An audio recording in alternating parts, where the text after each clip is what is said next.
cette thèse est le statut professionnel de l'exploitant minier artisanal congolaise saisi par le droit de l'OADA. Je ne vais pas lire le sous-titre, si vous êtes d'accord, monsieur le candidat. Alors, la procédure, vous avez 20 minutes pour présenter vos résultats.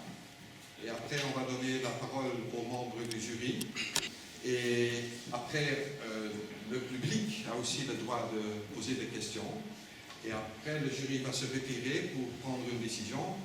Et ça ne va pas prendre trop de temps, je crois. Et après, on va revenir et déclarer, oui ou non, notre candidat, docteur. OK? Alors, monsieur Parati, vous avez la parole. Monsieur le président du jury, la parole qui nous est accordée. Je vais essayer de présenter les résultats de mes recherches dans le délai qui m'est imparti.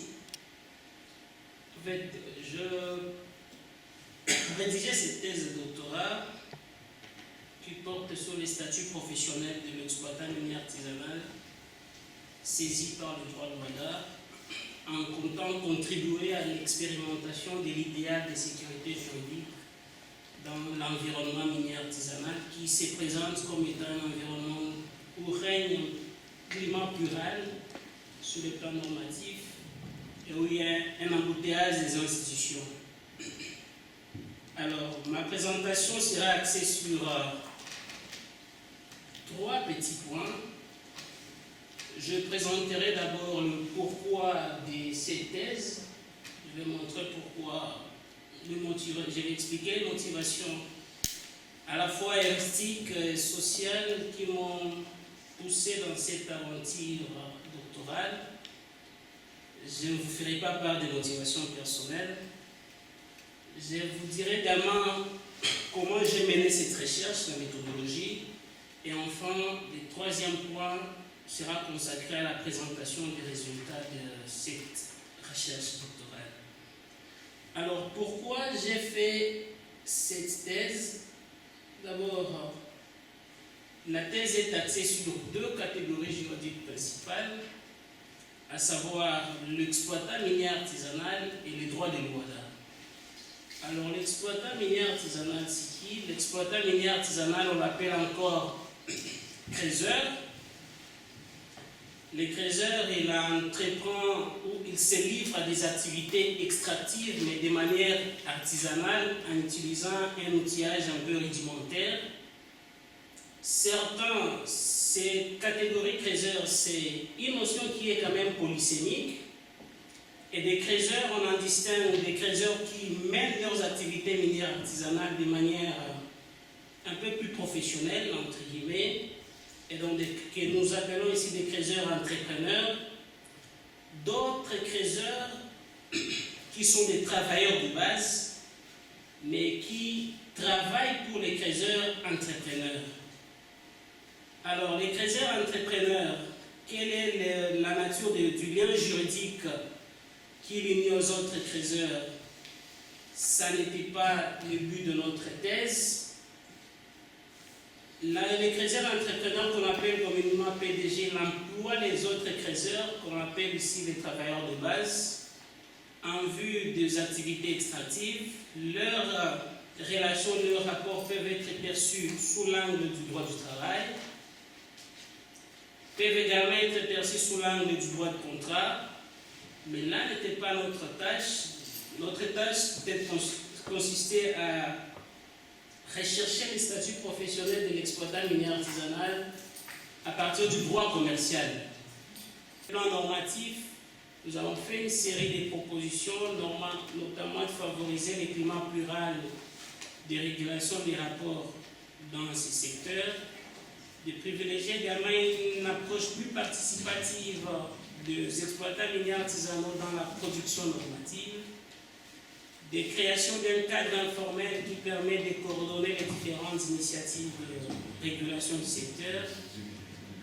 Nous avons proposé également de réaménager la technique d'adoption des axes uniformes en passant par un réaménagement des CENO qui peut être un transfuge de légitimité. Et nous avons proposé également au niveau national qu'on puisse appuyer sur les processus de décentralisation en reconnaissant laissant aux instances locales le pouvoir d'agréer les coopératives. Et sur les plans promotionnels, nous avons proposé qu'on puisse intégrer la valeur de sécurité juridique dans le discours juridique de l'ODA et de faire des contentieux stratégiques qui pourront provoquer des champs de transformation sociale. J'ai dit et je vous remercie. Merci beaucoup, M. pour votre présentation. Je t'ai laissé un peu plus de temps que la 20 minutes. Peut-être tout le monde est dans une bonne humeur, il fait beau, il fait frais ici, alors là, on est un peu souple. Ok, avant de donner la parole aux membres du jury qui sont ici présents parmi nous cet après-midi, je voudrais bien excuser pour leur absence le professeur Raus, qui est professeur ici à la faculté de droit et criminologie, mais qui est aussi notre doyen. Le professeur Yes, qui est à Luxembourg, qui ne pouvait pas venir ici avec nous, et aussi le professeur François, qui est aussi notre collègue ici à la VUB. Mais les plus importants membres du jury sont ici parmi nous, c'est le plus important, je crois. Et je suis très très content que je peux donner la parole à professeur Bakandeja de l'Université de Kinshasa. Soyez le bienvenu, professeur, parmi nous cet après-midi. Et vous avez la parole. Merci, Monsieur le Président, chers collègues. Si vous voulez maintenant répondre à la première question, est-ce que, d'après tout ce que vous avez fait, des exploitants artisanaux sont-ils des esclaves ou des hommes? Ça conduit à la question des droits de l'homme. Hein? Sont-ils des esclaves ou des hommes? Deuxièmement, est-ce que le statut de coopérateur dans une société coopérative, est-ce que ça résout aussi, ça résout le problème? Alors, la deuxième question que je vous pose, c'est en rapport avec la mutualisation des risques. C'est l'un des aspects que vous avez développé dans votre thèse. Est-ce que cette mutualisation des risques va conduire à une sécurité que vous recherchez? Voilà deux questions, Monsieur le Président. Merci beaucoup. À vous la parole. Merci, Monsieur le Président. Cher Christian, je pourrais effectivement développer toutes les qualités de cette thèse, mais comme promoteur, je ne vais pas le faire. Je vais juste me joindre aux éloges qui ont été émis ici, donc par les collègues présents, les collègues présents, mais aussi les collègues qui, à travers le mail, ont voulu montrer qu'ils ont apprécié cette thèse, une thèse que moi aussi j'ai trouvée excellente.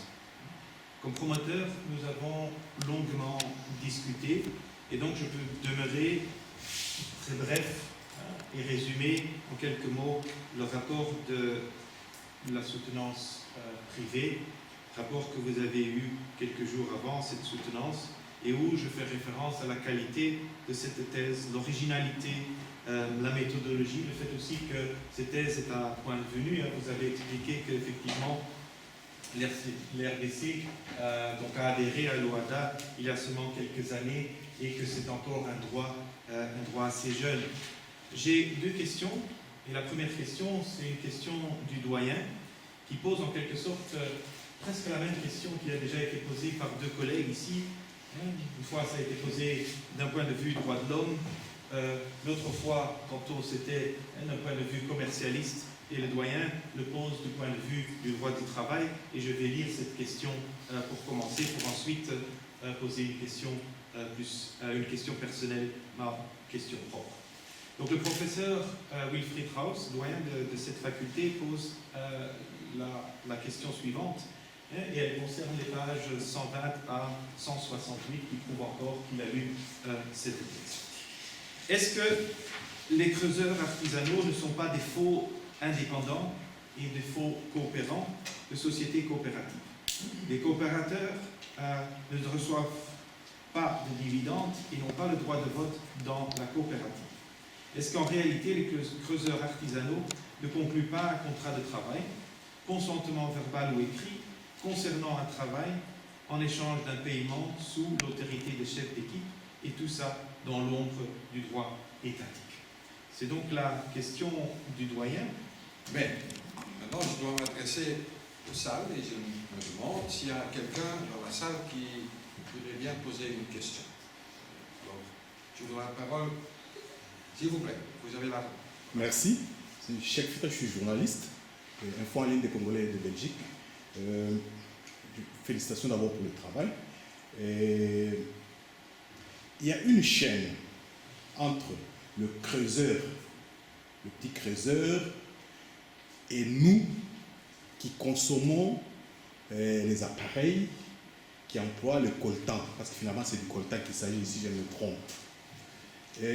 J'aimerais savoir si vous êtes donné la peine de voir à quel niveau y a-t-il le plus de profit, chez le petit creuseur ou chez dans la multinationale où on fabrique les appareils numériques. Et C'est pas une question difficile. oui, et la sous-question, est-ce que votre travail donne une ouverture pour que le droit, parce que le droit c'est le même droit pour les creuseurs là-bas et ceux qui sont dans les multinationales, de telle sorte que on puisse un peu diminuer l'écart de profit entre ces hommes qui sont au début de la chaîne et à la fin de la chaîne par rapport aux lois de l'OIDA. Merci. Ça veut dire que vous avez déjà répondu aux premières questions.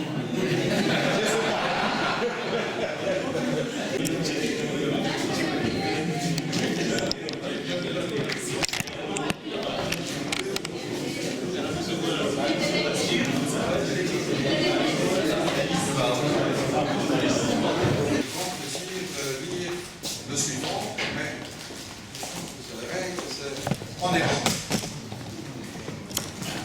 Wij, voorzitter, secretaris en leden van de commissie, recht en criminologie van de Vrije Universiteit Brussel, belast met het afnemen van het examen van dokter in de rechten.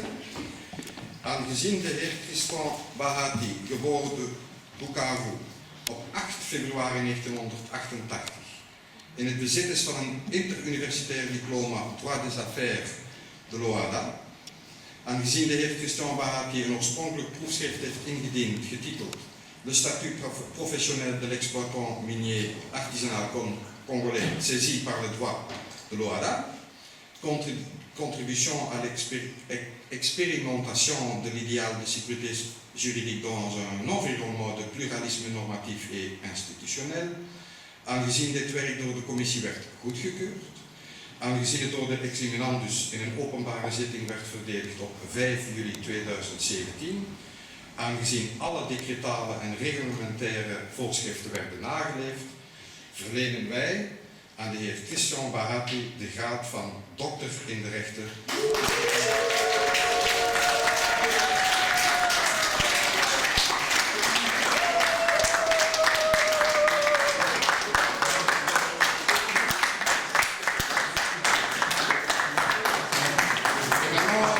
Je donne la parole au promoteur professeur Smith.